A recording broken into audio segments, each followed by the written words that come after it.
In the UK, massive protests break out all across the country, as the Enough is Enough protests marched after a Taylor Swift dance class is attacked, where 10 were slashed, including 3 kids losing their lives. But this sparked a counter-protest of who they are calling the Muslim Patrol. So as hotels that allegedly held migrants were being smashed, the local police attempted to gain control of the British protesters, even beating them with batons.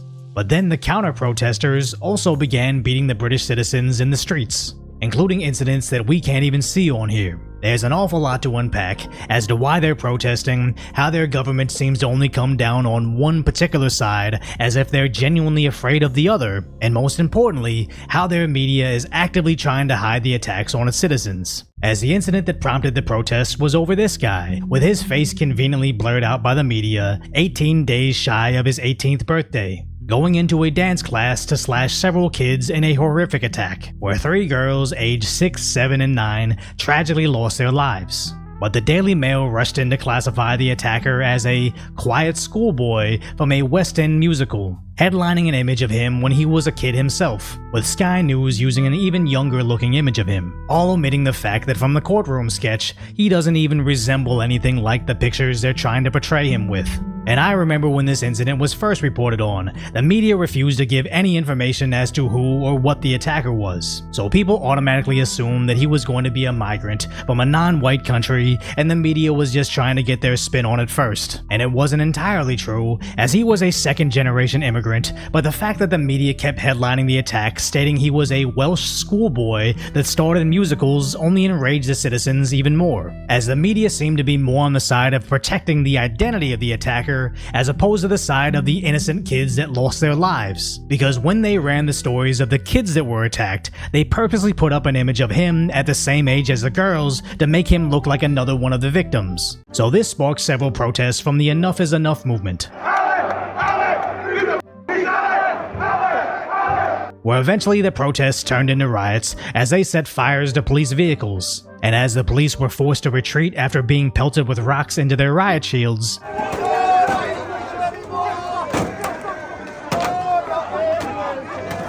the protesters got to a hotel that allegedly housed migrants, and then they also set fire to a trash can outside of it. Then idiots began looting local stores as if this somehow was going to solve their social issues.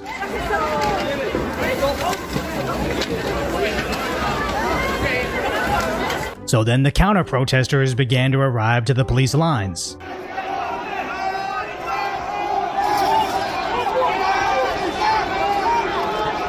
As the so-called Muslim Patrol can also be seen openly carrying weapons into the protest. And even in front of the police, they're waving around machetes. So the police began riding into the British protesters, but it just looks like they're the cavalry riding in front on the side of the counter-protesters, as several British protesters get arrested. They also get beaten and bitten by their police dogs, as the police openly tell the counter-protesters they are there to specifically protect them. We're here to help and protect you. We all understand, yeah. Appreciate that, what you're doing, thank you. But are told they don't need their protection. We don't need you, we got ourselves, mate. And even when the media accidentally shows them carrying weapons, then there was this, as I say, clash between protesters and the police, and that is when they then ran off across the park here. A big group ran off, looking for trouble, it looked like to us. So we're just going to step away now from this group behind us. But the police liaison just tells them to discard them. If there's any weapons or anything like that, what I would do is discard them as a mosque. And how insane is it that the media can literally be on live television warning the citizens about the angry far-right protesters looking for trouble, and then they accidentally catch the counter-protesters walking in black bloc carrying machetes, and their response isn't, "Oh wait, it looks like you, the viewer, should also be aware of this other threat." They just say, "Cut the camera away, this is contrary to the narrative that we're trying to portray." And the only reason you know the police were actively allowing them to be armed in the streets is because one of them live streamed the police liaison letting it slide. So when the police were questioned about their two-tiered policing, "Are we going to end two-tier policing, sir?" the cop just stole his mic. And when their new Prime Minister Keir Starmer was asked about it, what do you say to these accusations about two-tier policing? There's no two-tier policing. There is policing without fear or favour, exactly as it should be. But here's Keir back when there were BLM riots in the UK, to the peaceful protests, to people rightly demanding justice, has been an affront to humanity. And here's Keir during the current riots in the UK. Those that have participated in this violence will face the full force of the law. The police will be making arrests, individuals will be held on remand, charges will follow, and convictions will follow. I guarantee you will regret taking part in this disorder, whether directly or those whipping up this action online. And it's true, they are currently arresting people in their homes over essentially thought crimes. I'm arresting you on suspicion of improper use of the electronic communications network. This is in relation to some comments that you've made on a Facebook page. I'm going to be arrested for posting on Facebook. Made some comments that are offensive, obscene, and people have made a complaint about that. As Starmer brags about his standing army he'll sick on his own citizens. The first is we will have a standing army of specialist officers, public duty officers, so that we'll have enough officers to deal with this where we need them. And honestly, during times of riots and looting, if your police force is mainly unarmed crossing guards, you might need to deploy a military force to restore order. I experienced that back in Los Angeles during the BLM riots, where the looting was so bad the National Guard had to be deployed to shopping malls. But for Starmer to say he's got a standing army, not to restore order, but to basically supplement the counter-protesters attacking the citizens, I honestly worry that this might escalate into civil war, as even the media is being deserted in the streets. Because free Palestine! Free Palestine! Easier, maybe. But I think, apologies for the language you're hearing, but a sense of I think you can hear that. Yeah, Katie, I think Becky, I apologise. We need to leave you there and it didn't end there, as a journalist posted what happened next. No. He's gonna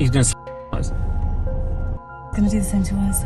And that wasn't the only random car that was attacked, or even their police cars get chased away.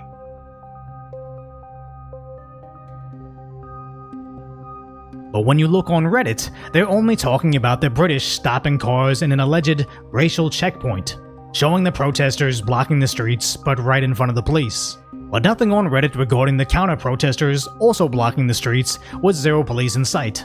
And again, I don't like anybody blocking the streets in the name of their movement, as nobody caught inside your blockade is going to suddenly flip sides. Blocking the streets now just seems to be an intimidation tactic to coerce the average person into being too afraid to be on the other side. I just find it interesting that certain social media websites only show you one side of the aggression, which is actually mild compared to what's really going on. Where I can't show everything, but they chased down, stomped out, and stuffed this guy literally into the street. They surrounded this random pub with British citizens inside. They're smashing the pub up, they shouldn't do that, man.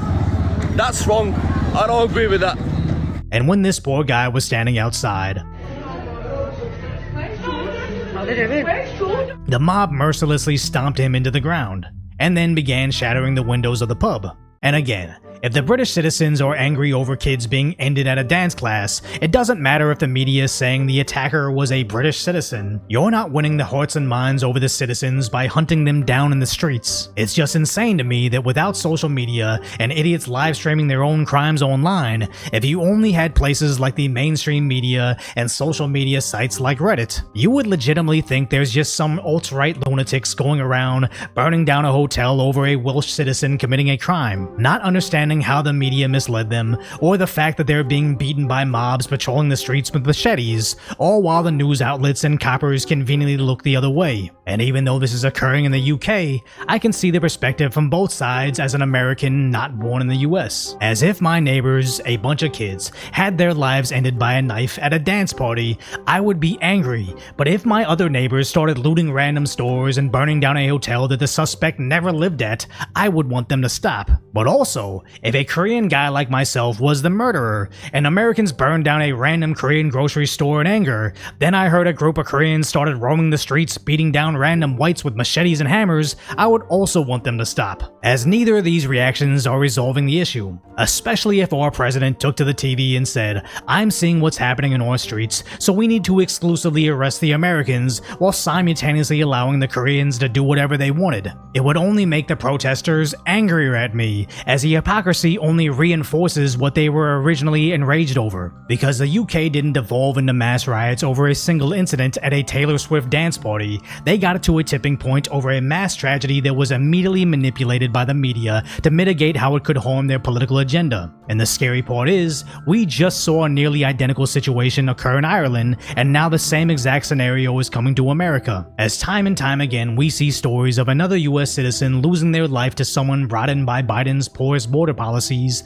and like clockwork, they came in after Biden urged them to surge the border. The authorities had them in custody several times, had committed various smaller crimes since then, but were repeatedly released until they finally murdered somebody. And although we haven't reached a tipping point like in the UK, even places like deep blue New York City are seeing mass protests over migrant shelters popping up in their communities. Then in other parts of NYC, we see counter-protesters waving the same exact flags they are in the UK, with the NYPD equally struggling to restore order. And although imminent civil war seems to be thrown around a lot lately, I genuinely think we're getting close, as the way people are being pitted against each other through media manipulation both on television and the internet, I'm starting to believe it's all on purpose. So if you appreciate my concise, sometimes lighthearted commentary on what's really going on in the world, hopefully I've earned your subscription, then go check out the video on how the corporate media's desperation attack on Trump accidentally proved him right.